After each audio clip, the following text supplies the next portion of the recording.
बांधवांनो, हा मतदारसंघ कुणी एका माणसाचा नाही, एका जातीचा नाही, तिथल्या गोर गरीब दीन दलित अल्पसंख्याक ओबीसी सर्वांचा.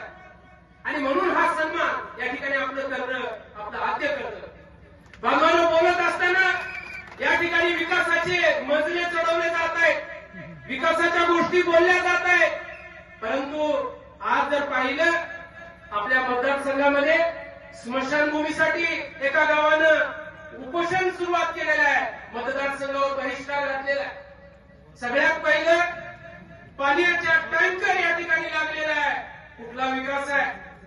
तुमच्या ज्या गोष्टी आहेत, रस्ते नाली पाणी लाईट, या जर मूलभूत गरजा जर तुम्ही पूर्ण करू शकला नाही तर तुमच्या कोटीच्या विकासाला काहीच अर्थ उरत नाही असं मला या ठिकाणी वाटतं.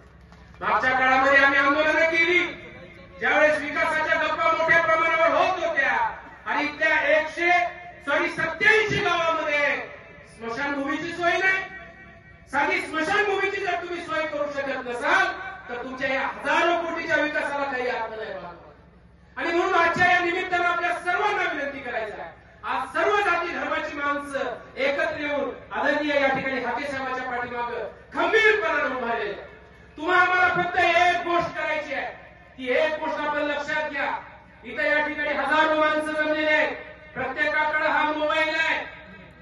या मोबाईलच्या माध्यमातून सकाळी 10 फोन, संध्याकाळी 10 फोन आपल्या आवडीच्या माणसाला करा, आपल्या मित्रांना करा, आपल्या नातेवाईकांना करा आणि ती वस्तुस्थिती सांगा की होय, या मतदारसंघामध्ये पुन्हा एकदा शिट्टीचं वातावरण या ठिकाणी सुरुवात झालेलं आहे.